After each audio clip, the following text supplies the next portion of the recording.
Good morning, children. Intermediate first year subject Sanskrit.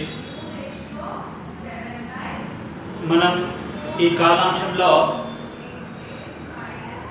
ధాతు రూపాలలోని రెండు లకారాల గురించి తెలుసుకుంటాం. ధాతువులలో ముఖ్యంగా లకారములు ఉంటవి. ఒక్క ధాతువుకు 10 లకారములని ఉంటవి. కొన్ని చోట్ల ఇవి 11, మరియు కొన్ని చోట్ల ఈ యొక్క 10 లకారములు ఇవ్వడం జరిగింది. అయినప్పటికీ కూడా మనకు సిలబస్ నందు కేవలం 5 లకారములు మాత్రమే ఇవ్వడం జరిగింది. నిన్న మనం ఈ యొక్క పట్ వ్యక్తాయం వాచి అనేటువంటి ఆ లకారంలో ప్రత్యేకంగా భవిష్యత్ కాలం గురించి తెలుసుకున్నాం. ఈ భవిష్యత్ కాలము మరియు అందులో ఇచ్చినటువంటి పదం ఆధారంగా ఏ విధంగా మనం రాయాలి తెలుసుకున్నాం. ఇప్పుడు విద్యాదిశు లోట్ అనేటువంటి లకారాన్ని మనం అభ్యాసం చేస్తాం. ఈ లోట్ అనేటువంటి లకారము సాధారణంగా లోట్ లకారః, ఇది విద్యాదిశు లోట్ అని అంటుంటాం. విద్యాదిశు లోట్, ఈ లోట్ అనేటువంటి లకారము మనకి ఏం చెప్తుందంటే, ఈ లోట్ అనే లకారము ఆజ్ఞాపించినట్టుగా చేయము అన్నట్టుగా ఉంటుంది. అందుకే ఇక్కడ పఠతు అని ఇచ్చాడు. పఠతు అంటే చదువుము, ఒక విధంగా సూచన రూపేణ ఒక్కొక్క రకంగా ఆజ్ఞాపించినట్టు. గచ్చతు వెళ్ళుము అన్నట్టుగా మనం చెప్తూ ఉంటుంది. ఆజ్ఞార్థకం కూడా చెప్పుకోవచ్చు. ఆజ్ఞాపించినట్టు ఉంటుంది, మరియు సూచన ప్రకారం కూడా ఒక విధంగా ఉపదేశం చెప్పి కూడా ఉంటుంది. అయితే మనకు ఇక్కడ కొన్ని పదాలు రాసుకోవాలి. ముందుగానే పఠతి, అపఠత్,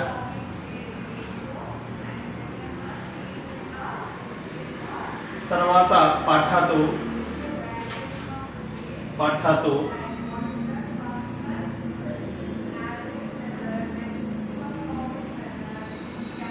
పఠతు, అలాగే పఠతు తర్వాత పఠిష్యతి, పఠేత్ అని కూడా ఒకటి వస్తుంది. పఠేత్, పఠిష్యతి.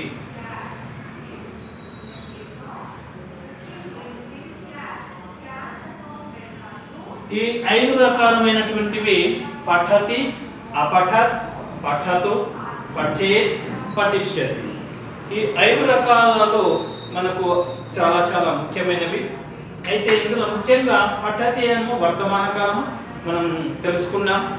అపఠత్ భూతకాలము, పఠిష్యతి గురించి కూడా మనం తెలుసుకున్నాం. ఇది భవిష్యత్ కాలం. వర్తమాన కాలము, భూతకాలము, భవిష్యత్ కాలం. ఇది పఠతు విద్యాదిశు లోటు. ఇప్పుడు అదే మనం చదువుకుని పోతున్నాం.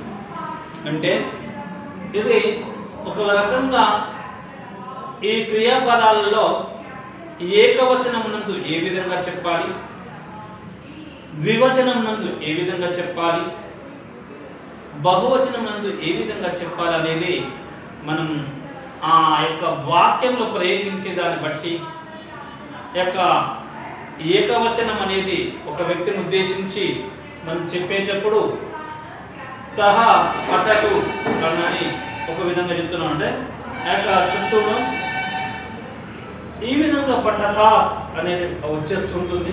సాధారణంగా ఈ లకారములలో చాలా మందికి నీవు చదువు అని అన్నప్పుడు, చదువుము అని అన్నప్పుడు ఈ విధంగా వచ్చేటువంటి లకారాలలో ఇది ఆజ్ఞార్థకంగా చెప్పుకుంటాం.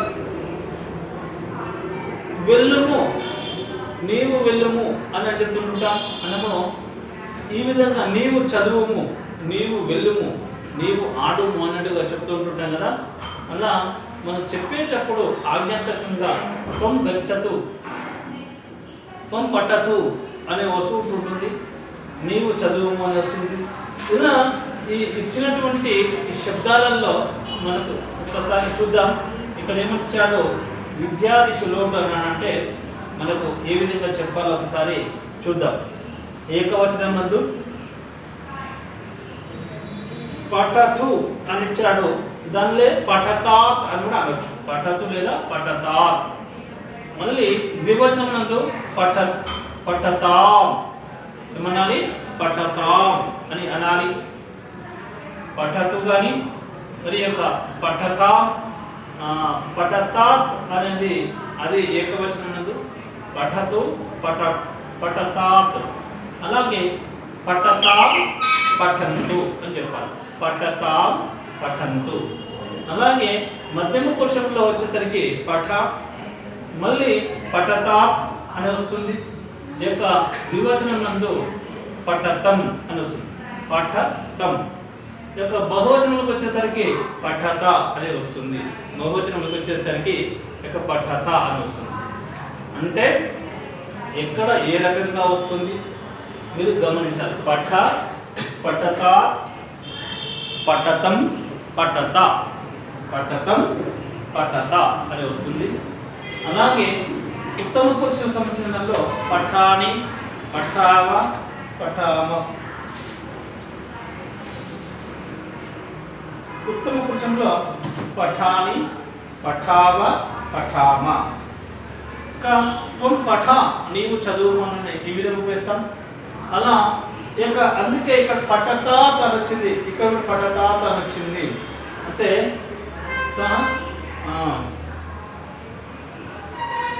ఈ విధంగా మనము ఈ విద్యాదిశ లోటు అనే దాన్ని సాధారణంగా ఉపయోగించేటప్పుడు ఒక పద్ధతిలో ఉపయోగించాల్సి ఉంటుంది. ఉత్తమ పురుషుల్లో అనేమో అది సహజంగా మనం ముందే చెప్పుకున్నాం. ఉత్తమ పురుష అన్నప్పుడు తప్పనిసరిగా మన గురించి చెప్పుకునేటువంటి దానిని ఉత్తమ పురుషగా భావిస్తాం. ఎదుటి వాళ్ళను గురించి ఉద్దేశించి చెప్పేటువంటి దాన్ని మధ్యమ పురుషగా భావిస్తాం. ఇలా భావిస్తూ చక్కగా మనం చెప్పాల్సి ఉంటుంది. ఈ పురుషులలో కూడా మార్పులు సహజంగా మనకు రాదు. ఇక ఉత్తమ పురుష అనేదేమో సహజంగా మన గురించి చెప్తాం. మధ్యమ పురుష అనేది తప్పనిసరిగా ఎదుటి వాళ్ళని ఉద్దేశించి చెప్తున్నట్టుగా మనం భావిస్తాం. ఎదుటి వాళ్ళ గురించి చెప్పడమే ఇక మధ్యమ పురుష అని చెప్పుకుంటాం. అలాగా ప్రథమ పురుష మాత్రం దూరంగా ఉన్నటువంటి వాటి గురించి చెప్పడానికి. అయితే ఆజ్ఞార్థకంలో ఏ విధంగా చేస్తాం మరి?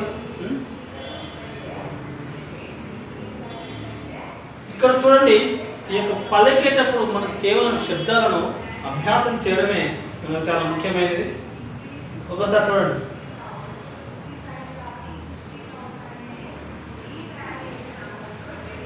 పఠతు, పఠతాత్, పఠతాం, పఠంతు. పఠతు, పఠతాత్, పఠతాం, పఠంతు. ఇక ప్రథమ పురుష అని చెప్పాలి. పఠతు, పఠతాత్, పఠతాం, పఠంతు. మధ్యమ పురుష పఠ, పఠతాత్. ఇక్కడ పఠతాత్ రెండింటికి ఒకే రకంగా వచ్చినప్పటికీ కూడా మనము యొక్క సందర్భాన్ని బట్టి దాని ముందు ఉన్నటువంటి యొక్క కర్తను బట్టి అది మనం తీసుకుంటాం. ముందున్నటువంటి శబ్దాన్ని బట్టి.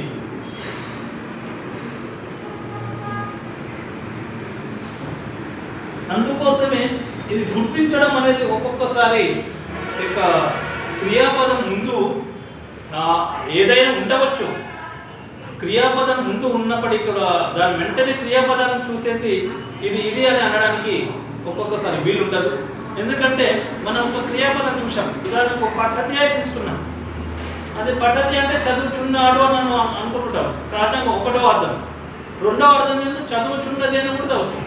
మరి ఎట్లా అనంటే దానికి ముందున్నటువంటి నామవాచకం యొక్క శబ్దాన్ని బట్టి, నామవాచక శబ్దం కావచ్చు, ఏదైనా సర్వనామ శబ్దం కావచ్చు, దాన్ని బట్టి మనము అర్థం చేసుకుంటాం. అందుకే ఇప్పుడు సహ పఠతి అని అనగానే అతడు చదువుచున్నాడు అని వస్తుంది. సహ పఠతి అనగానే ఆమె చదువుచున్నది అని వస్తుంది. పఠతి క్రియాపదం ఒకటే, పఠతి క్రియాపదం ఒకటే. తర్వాత ఈ యొక్క నామవాచకం దానికి ముందున్నటువంటి శబ్దం ఆధారంగా ఆ పఠతి అనేది చదువుచున్నాడు. ఈ యొక్క అదే పఠతి అనే శబ్దము యొక్క ముందు ఈ యొక్క నామవాచకంలో తేడా ఉన్నప్పుడు, నామవాచకంలో అది పుంలింగ శబ్దం అయితేనేమో అతడు చదువుచున్నాడుగా చెప్పుకున్నాం, అదే స్త్రీలింగ శబ్దం అయితేనేమో ఆమె చదువుతున్నది అని చెప్పుకున్నాం. కాబట్టి అలాగే ఈ భూతకాలంలో కూడా అదే విధంగా ఉంటుంది. సహ అపఠత్ అని చెప్తాం, స అపఠత్ అని చెప్తాం. అంటే అతడు చదివాను, ఆమె చదివాను అనేది వస్తుంది. అంటే క్రియాపదం చూడగానే వెంటనే మనము అర్థంలోకి రాకుండా రెండు రకాల అర్థాలు ఉంటాయని మనం తెలుసుకోవాలి. అదేవిధంగా ఇక్కడ కూడా మనకు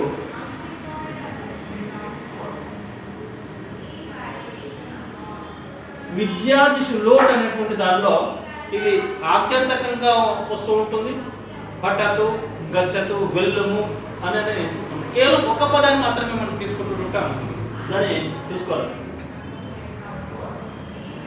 వెళ్ళండి అని అర్థం వస్తుంది, వెళ్ళండి అని కూడా వస్తుంది. అక్కడికి వెళ్ళండి, నువ్వు ఎక్కడికి వెళ్ళు అన్నట్టుగా సహజంగా మనం చెప్తాం కదా.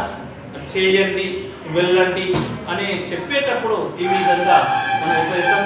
స్వం పఠన్ భవంతః పఠంతు, వీరందరూ చదవండి అన్నట్టుగా ఉపయోగిస్తుంటాం. అంటే ఇక తే ఈ విధంగా మనం వారందరూ, మీరందరూ, యూజం పఠం ఆ విధంగా మనం ఉపయోగిస్తూ ఉంటుంటాం. సహజంగా మీరు ఈ యొక్క ప్రథమ పురుషుందే మధ్యమ పురుషంగా కూడా ఒక్కొక్కసారి ఉపయోగిస్తాను.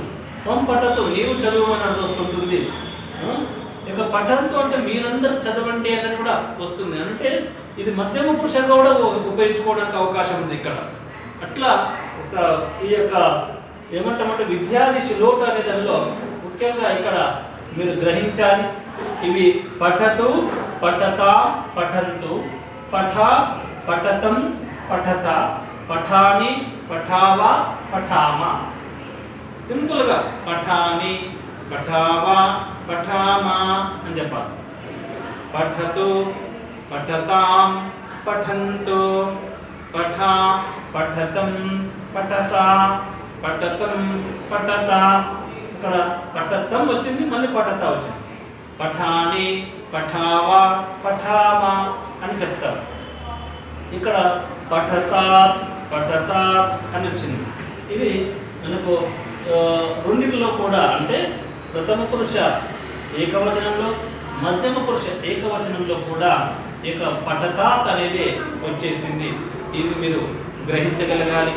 ఆ రకంగా మీరు చక్కగా ఆ యొక్క ప్రాక్టీస్ చేసేటప్పుడే ఈ యొక్క వర్తమాన కాలంలో ఏ విధంగా ఉంది, భూతకాలంలో ఏ విధంగా ఉంది, భవిష్యత్ కాలంలో ఏ విధంగా పలుకుతుంది అనేది మనం గ్రహించాలి. ఆ రకంగా మనం గ్రహించినట్లయితే అప్పుడు తేలికగా మనం పూర్తి చేయడానికి అవకాశం ఉంది. ఇది ఇక ఒక్కసారి గమనించండి. అలాగే పఠేత్ అనేది ఇది ఇక చదవవలెను అనే అటువంటి అర్థం వస్తుంది. చదవవలెను. గచ్చేద్ చేయవలెను, ఇక్కడ గచ్చేది వెళ్ళవలెను అన పఠేత్ చదవవలెను.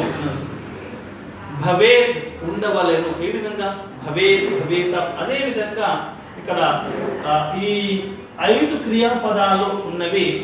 క్రియాపదం ఒకటే కానీ కాలం పేరు. క్రియాపదం ఒకటే, అది భూతకాలము, వర్తమాన కాలం. ఆ మొదటి శబ్దాన్ని చూసే ఈ యొక్క ఇది భూతకాలము. ఈ వర్తమాన కాలం అయితే ఏమనాలంటే వర్తమానే లట్ అని చెప్పాలి.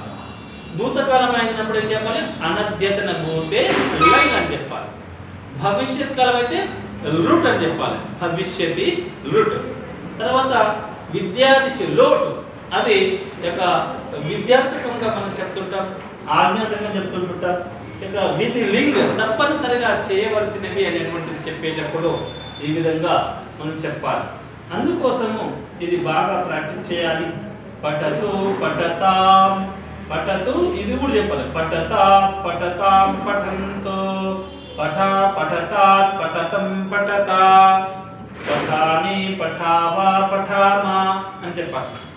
జాగ్రత్తగా పఠతు పఠతాత్ పఠతాం పఠంతు, పఠ పఠతాత్ పఠతం పఠథా, పఠాని పఠావా పఠామా, పఠాని పఠావా పఠామా అని మనం చెప్పాలి. ఇట్లా మనం చెప్పగా చెప్పగా తేలికగా వస్తూ ఉంటుంది. ఇది మీరు గ్రహించాలి. ఎందుకంటే ఇక శబ్దాలలో భిన్న భిన్నమైనటువంటి శబ్దాలు వస్తున్నప్పుడు ఎట్లా పలకాలి, ఏ విధంగా చదవాలి అనేది ప్రాక్టీస్ చేయాల్సి ఉంటుంది. మనకు ఇంటర్మీడియట్ ఫస్ట్ ఇయర్ నందు ఈ యొక్క శబ్దాలలో మనకు ఒకటే ఒక క్రియా ధాతు రూపం ఇచ్చి ఇక 5 కాలాల్లో నేర్చుకునేటువంటి విధానాన్ని మనకి ఇచ్చారు. ఇవి అన్నిటిలో కూడా మనకు ఉపయోగపడుతుంటుంటవి. మనం కొత్తగా అయినప్పటికీ కూడా చదవగా అత్యంత తేలికగా వస్తూ ఉంటుంది. కేవలం ఈ 9 పదాలు మాత్రమే రాస్తాం. పఠతు వచ్చిందనుకోండి, పఠతు పఠతాం పఠంతు ఈ 3 శబ్దాలు రాయాలి. మళ్ళీ ఈ 3 శబ్దాలు రాస్తే సరిపోతుంది. పఠ పఠతం పఠత, పఠాని పఠావా పఠామా అని ఇది రాగలిగితే కనీసం ఒక 3 మార్కులు ఉంటుంది. చిన్న చిన్న పదాలు పఠతు పఠతాం పఠంతు, పఠ పఠతం పఠత, పఠాని పఠావా పఠామా అని మనము ఆ విధంగా చక్కగా చదివి రాయాలి. ఇక మనము పలకడం అనేది చాలా ముఖ్యమైనది. మనం ఏమనుకుంటున్నామంటే ఈ పలకడం చాలా చాలా ముఖ్యమైనది. దాని ఆధారంగా మనం ఈ యొక్క అభ్యాసం చేయాల్సి ఉంటుంది. ఆ విధంగానే ఈ యొక్క పలకడం అనేది రావాలి. వర్తమాన కాలాన్ని మీకు పలికించి చెప్పాను, భూతకాలాన్ని పలికించి చెప్పాను, భవిష్యత్ కాలంలో కూడా ఏ విధంగా మార్పు ఉంటుంది. మొదటి పదం మనం చాలా చాలా ముఖ్యమైనది చెప్పారు. ఇక్కడ రాసుకున్నటువంటిది ఈ విధంగా ఉన్నప్పటికీ ఈ ఏకవచనాన్ని, ద్వివచనాన్ని, బహువచనాన్ని మనం దేనికి కింద దానికి ఉండేటట్టుగా ఈ ప్రథమ పురుషకు ఎదురుగా ప్రథమ పురుష యొక్క ఏకవచనం, ద్వివచనం, బహువచనం ఉండాలి. మధ్యమ పురుషకు ఎదురుగా ఇక ఏకవచనం, ద్వివచనం, బహువచనంగా ఆ రకంగా ఉండాలి. ఉత్తమ పురుషకు వచ్చినప్పుడు కూడా ఏకవచనం, ద్వివచనం, ఇక ఏకవచనం, ద్వివచనం, బహువచనం ఉండాలి. ఇలా మీరు చాలా చక్కగా జాగ్రత్తగా చేయాల్సి ఉంటుంది. వీటిని మీరు బాగా బాగా అభ్యాసం చేయాల్సి ఉంటుంది. అయితే పఠిష్యతి అనేటువంటిది భవిష్యత్ కాలం ఒక్కసారి చెప్పినట్లయితే మీకు నిన్న చెప్పడం జరిగింది. ఇక పఠిష్యతి, పఠిష్యతః, పఠిష్యతి వాటిని కూడా బాగా మనం విని పలకాలి. పఠిష్యతి, పఠిష్యతః, పఠిష్యంతి, పఠిష్యసి, పఠిష్యతః, పఠిష్యథ అని చెప్పాలి. పఠిష్యామి, పఠిష్యావః, పఠిష్యామః అని చెప్పాల్సి ఉంటుంది.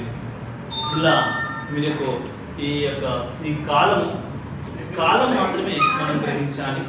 కాలం సరిగా గ్రహించలేకపోతే మనం చెప్పడం కష్టమవుతుంది. పఠేత్, పఠేతాం, పఠేయుః ఇలా కూడా పఠేత్, పఠేత్, పఠేతాం, పఠేతాం, పఠేతాం అని చెప్పాలి. పఠేత్, పఠేతాం, పఠేయుః, పఠేయుః అలాగే పఠేః, పఠే, పఠేః, పఠేతం, పఠేత, పఠేతం,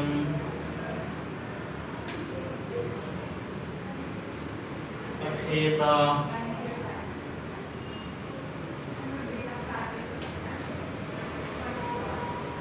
పఠేయం, పఠేయం,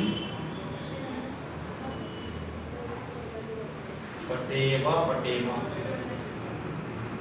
పఠేవ, పఠేయం, పఠేవ, పఠేమ,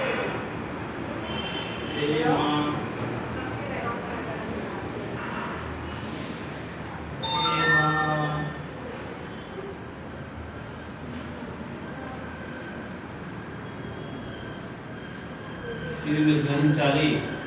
ఇక చూడండి, పఠేయం, పఠేవా, పఠేమా అని చెప్పాలి. ఈ విధంగా ఇది కూడా ఏకవచనం. ఇక్కడ మనం తీసుకున్నట్లయితే మళ్ళీ ప్రథమ పురుష, మధ్యమ పురుష, ప్రథమ పురుష, మధ్యమ పురుష, ఉత్తమ పురుష. ఇది విధి లింగ్ అని అంటుంటాము. తప్పనిసరిగా పఠేత్ చదవవలెనా. విధి అంటే మనం ఆచరించాల్సినట్టుగా చెప్పుకునేదన్నమాట.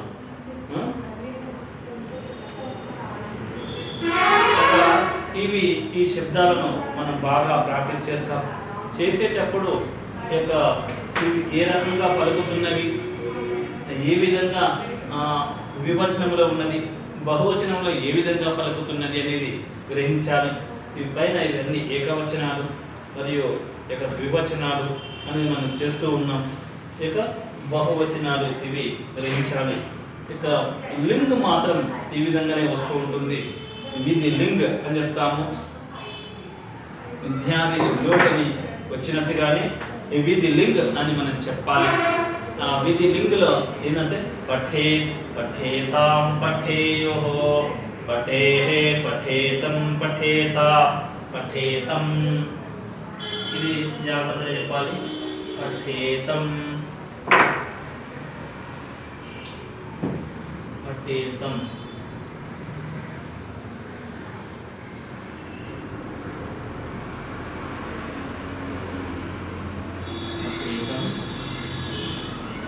ఇది పఠేతం, పఠేత అని చెప్పాలి. అంటే మార్పు ఎక్కడ జరుగుతూ ఉన్నది, ఏ విధంగా జరుగుతూ ఉన్నది ఇది గ్రహించాలి.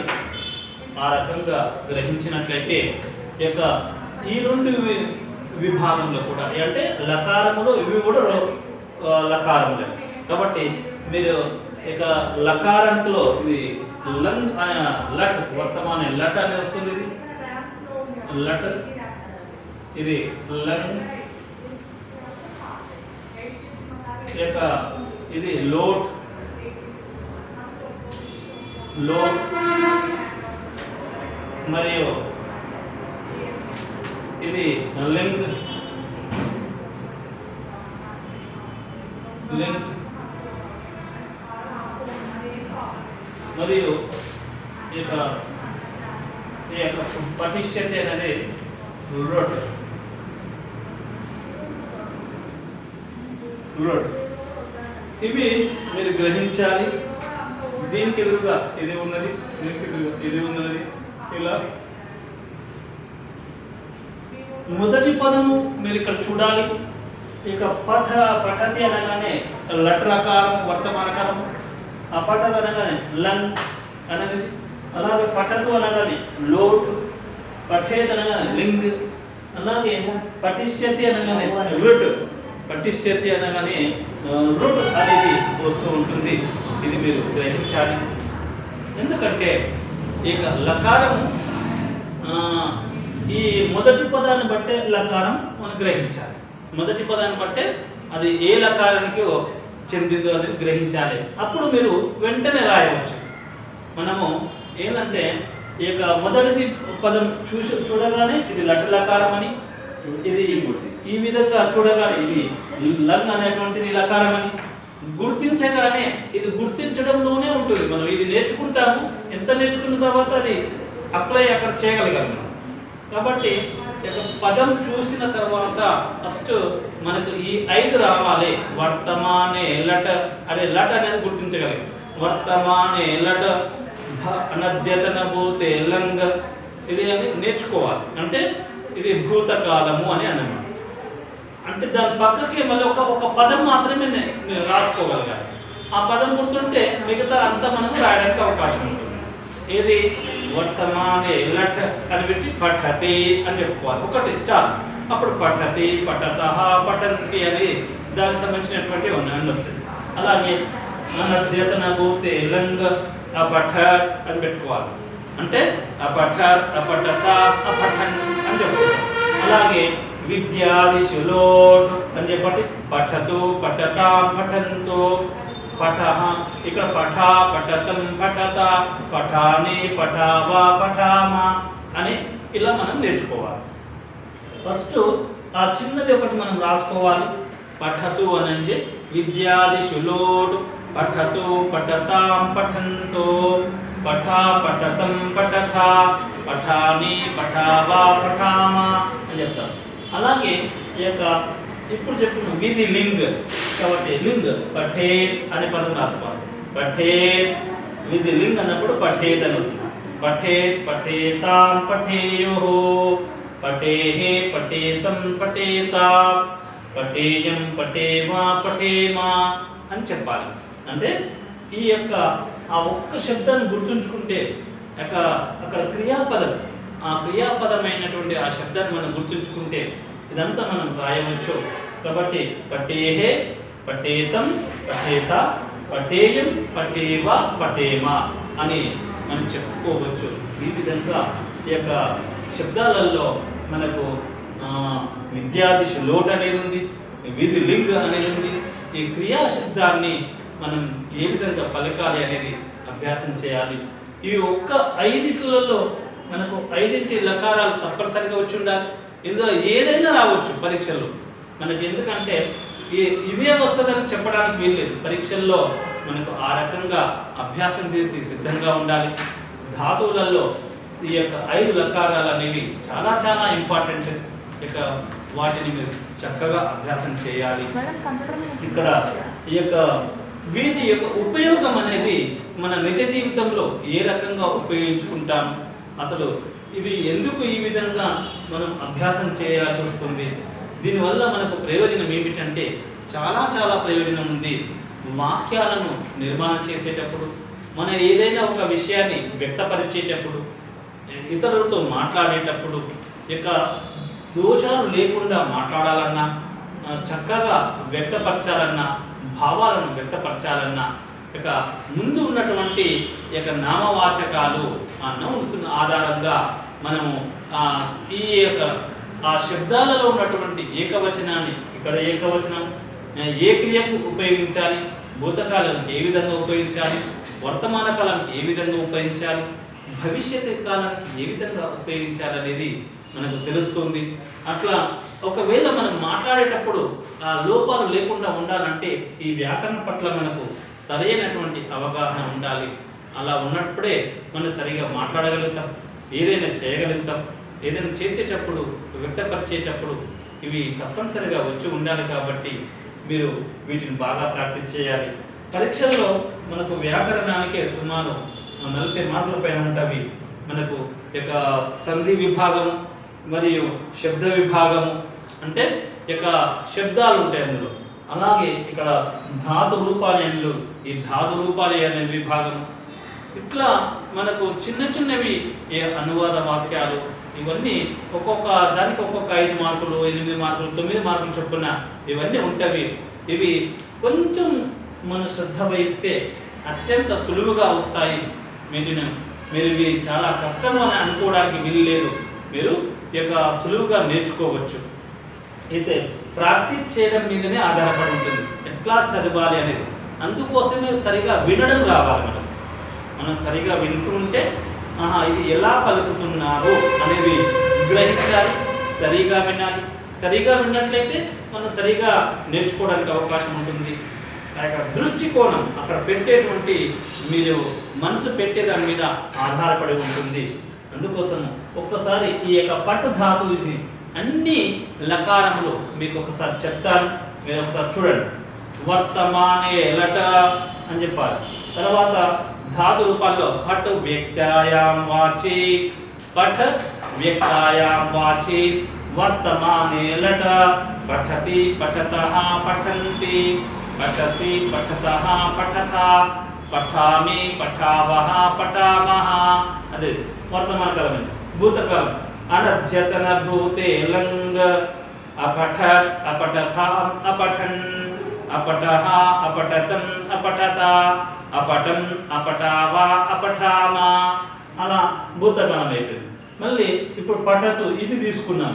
ఆ మూడో దానిలో ఇది తీసుకోవాలి. పఠతు పఠతాం పఠంతో, పఠ పఠతం పఠథ, పఠాని పఠావా పఠామా. ఇక్కడ మీరు ఆ విధంగా ఇక్కడ రాసుకొని నేర్చుకుంటున్నాం మనం పఠతు అనేది. మరొకసారి చూడండి. పఠతు పఠతాం పఠంతో, పఠ పఠతం పఠత. ఇక్కడ రెండు ఆప్షన్స్ ఉన్నాయి, మనం రెండు కూడా చదువుకోవచ్చు.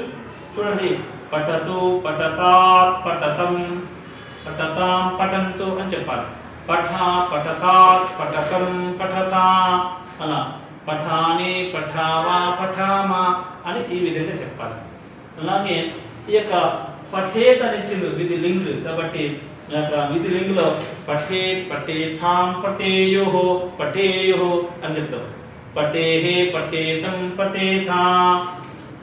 ఉత్తమ పురుషుడు పఠేయం పఠేవా పఠేమా అని ఈ విధంగా చెప్పాలి. ఇది విధి లింగ్ అని చెప్తాము.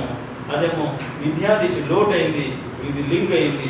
ఇప్పుడు భవిష్యత్ కాలం ఉంది. ఆ భవిష్యత్ కాలం ఇక పఠిష్యతి పఠిష్యతః పఠిష్యంతి, పఠిష్యసి పఠిష్యతః పఠిష్యథ, పఠిష్యామి పఠిష్యావః పఠిష్యామః అని ఈ విధంగా మనం చెప్పాల్సి ఉంటుంది. మనం ఒకటే ధాతువు కానీ ఈ 5 లకారంలో మనం అభ్యాసం చేయాలి. ఎందుకంటే ఈ 5 లకారంలో ఏదైనా ఒక లకారాన్ని మనం పరీక్షలో అడుగుతాడు. అడిగినప్పుడు వాటిని సరిగా జాగ్రత్తగా మనం నేర్చుకొని వ్రాయాల్సి ఉంటుంది. ఒక్క ధాతువుని కనుక మనం సరిగా అభ్యాసం చేసినట్లయితే మిగతా ధాతువులు అనేవి అత్యంత సులువుగా వస్తాయి. మనము అందుకే భూ సత్తాయాం ఆ యొక్క భూ అనేటువంటి ధాతువుని ఆధారంగా మనం కొన్ని ఈ విధంగా మనం చాలా జాగ్రత్తగా అభ్యాసం చేయాల్సి ఉంటుంది. ఇక మీరు ఎప్పుడైనా ఏదైనా అభ్యాసం చేయాలన్నప్పుడు దాని గురించి సరైనటువంటి అవగాహన ఉండాలి. సరైనటువంటి అవగాహన లేకుండా మనం తొందరపడ్డట్లయితే అది సరిగా రాదు. ఇక మనం చదువుకోవడమే, అక్కడ ఉన్నదాన్ని నెమ్మదిగా చదివి చెప్పాలి. చదివి చెప్పడమే చాలా ముఖ్యమైనది. చదవడం మీదనే మనం నేర్చుకున్న తర్వాత దాన్ని వ్రాస్తూ ఉంటుంటాం. రాసినప్పుడు ఎక్కడ పొరపాట్లు పోతున్నావో మనం గ్రహించడానికి ప్రయత్నం చేస్తూ ఉండాలి. అలా చేస్తూ ఉన్నట్లయితే మీకు అత్యంత సులువుగా ఈ యొక్క శబ్దాలు మీ వశమవుతాయి. శబ్దాలు సరిగా వస్తేనే అప్పుడు ధాతువులు అనేవి ఈ శబ్దాలు ఈ క్రియాపదాలు ఇవన్నీ మీకు ఒకదానికొకటి లింక్ అయి ఉంటుంది. అందుకోసము మీరు బాగా జాగ్రత్తగా ప్రాక్టీస్ చేయాల్సి ఉంటుంది. అలా ప్రాక్టీస్ చేసేటప్పుడు ఏ విధంగా ఉన్నవి అని గ్రహించండి. ఇక్కడ మీకు ముఖ్యంగా చెప్తున్నది ఏంటంటే ఈ ధాతువులలో ఇక్కడ ఉన్నటువంటి వాటల్లో మీకు ఒక పఠు అనేటువంటి ధాతువు గురించి మనం తెలుసుకున్నాం. ఈ పఠు అనేటువంటి ధాతువు ఆధారంగా ఈ పఠు అనేటువంటి పఠ్ అనేది ధాతువు. అది ఆ ధాతువు యొక్కలో ఇప్పుడు 2 ధాతువుల గురించే తెలుసుకున్నాం. ఈ యొక్క గత కొన్ని రోజుల నుంచి మనం ఏంటంటే ఒక్క భవతి అనేటువంటి ధాతువుని మనం 5 రకాల విధంగా నేర్చుకున్నాం. వీటిని ఆధారంగా ఇప్పుడు ఇక్కడ భవతి, అభవత్, భవతు, భవేత్, భవిష్యతి అని ఆ యొక్క భవతి అనేది భూ అనేటువంటి ధాతువు గురించి నేర్చుకున్నాం. ఈ యొక్క ఇందులో ఏదైనా ఒకదాన్ని మనం సరిగా మనం పర్ఫెక్ట్ వచ్చినప్పుడు మిగతా యొక్క ధాతువులను సరిగా వ్రాయగలుగుతాం, సరిగా చెప్పగలుగుతాం. అందుకోసము మీరు రాసేటప్పుడు చదివేటప్పుడు ఇక గ్రహించాల్సింది ఏంటంటే ఏ లకారము అనేది గ్రహించాలి. ఇక ఈ లకారము అన్నీ కూడా మనకు పరీక్షల్లో ఏదో ఒకటి మాత్రమే అడుగుతాడు. అందుకోసం వీటిని బాగా ప్రాక్టీస్ చేయాలి.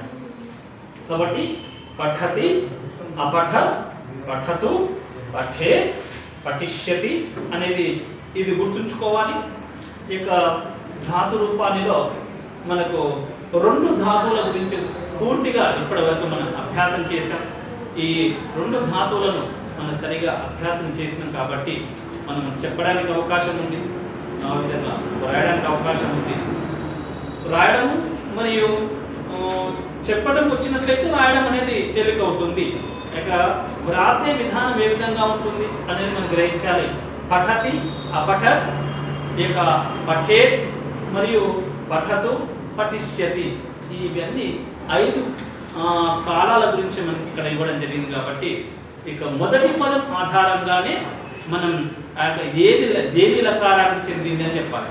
వర్తమానే లట్, అనధ్యతనభూతి లంగ్, విధి లింగ్, విద్యాదిశు లోటు, భవిష్యత్తు రుట్. ఈ ఆ పదాలను గుర్తుంచుకోవాలి.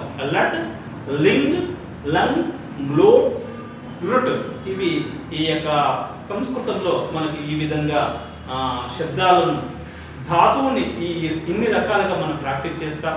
శబ్దాలను ఏ విధంగా అయితే ఈ యొక్క 8 విభక్తుల్లో చెప్తామో, ఈ యొక్క 3 వచనములందు 8 విభక్తులందు మనం చెప్తాం. రామ శబ్దం ఉండగానే ఈ విధంగా అయితే రామః, రామో, రామాహ అని ఆ విధంగా మనం చెప్పాల్సి ఉంటుంది. కాబట్టి ఈ యొక్క దీన్ని ఆ రకంగా ప్రాక్టీస్ చేయండి, అభ్యాసం చేయండి. అప్పుడు మీకు సులువుగా వస్తుంది. పలకడం మీద ఆధారపడి ఉంటుంది. పలికేటప్పుడు చిన్న పొరపాటు కూడా చేయకూడదు. ఒక్క చిన్న పొరపాటు చేస్తే ఏమవుతుందంటే ఆ పలకడంలో అర్థంలో మార్పు వచ్చేస్తుంది. ఎందుకంటే మనం పలకడంలో పొరపాటుగా పలికినట్లయితే వ్రాయడం అదే విధంగా రాస్తాం. అలా చేయకుండా జాగ్రత్తగా పఠేత్, ఉదాహరణకు విధి లింక్ ఉందనుకో, పఠేత్, పఠేతా, పఠేయు. అలాగే పఠేహే, పఠేతం, పఠేత, పఠేయం, పఠేవ, పఠేమ అని ఈ విధంగా చెప్పాలి. అలాగే ఈ యొక్క లోటు వచ్చినప్పుడు పఠతు, పఠత, పఠంతు అని చెప్పాలి. పఠ, పఠతం, పఠత, పఠాని, పఠావ, పఠామాని ఈ విధంగా చెప్పాలి. ఇట్లా మీరు చక్కగా ప్రాక్టీస్ చేయండి. ఈ యొక్క లకారంలో ఉన్నటువంటి మీకు కొన్ని విషయాలను చెప్పాను. వీటిని బాగా అభ్యాసం చేయండి. ఈ యొక్క మీ ఈ పదాలను పదే దృష్టి అందు ఉంచుకోండి. ఈ పఠ్ ధాతువు యొక్క సంబంధించినటువంటి రూపాలను మీకు వివరించాను. వీటిని తదుపరి కాలాంశంలో మరొక ధాతువు గురించి తెలుసుకుంటాం. ఇది మనకు ఇంటర్మీడియట్ ఫస్ట్ ఇయర్ నందు ఈ యొక్క 2 ధాతువులను మనకు వివరించడం జరిగింది. ఇప్పటి వరకు 2 ధాతువుల గురించి మీకు వివరించాను. ఈ ధాతువులను బాగా అభ్యాసం చేయండి. మిగతా ధాతువులు అవంతలు అవే వస్తవి. అయితే మనకు ఒక ధాతువు గురించి పూర్తిగా పట్టు దొరికితే అవి పలకడం అనేది అన్నీ ఒకే రకంగా ఉంటుంది. అంటే క్రియాపదం మారుతుంది తప్ప ఆ యొక్క పలకడం అనేది కొంచెం తేడా ఉంటుంది అంతే. ఎందుకంటే ఉదాహరణకు పఠతి తీసుకుంటే లిఖతి తీసుకున్నాం అనుకోండి. అట్లనే లిఖతి, లిఖత, లిఖంతి, లిఖసి, లిఖత, లిఖత, లిఖామి, లిఖావహ, లిఖామహ అని అంటాము. వీటిని చాలా జాగ్రత్తగా అభ్యాసం చేయండి. ఈ అభ్యాసం వల్ల మీ యొక్క నేను ఈ యొక్క తదుపరి కాలాంశాల్లో మరికొన్ని విషయాలు మీకు తీసుకుంటాను. ఇవి మీరు అభ్యాసం చేయండి. సరిపోతుంది. 1 నిమిషం 39 అయిపోయిందా? అయిపోయింది.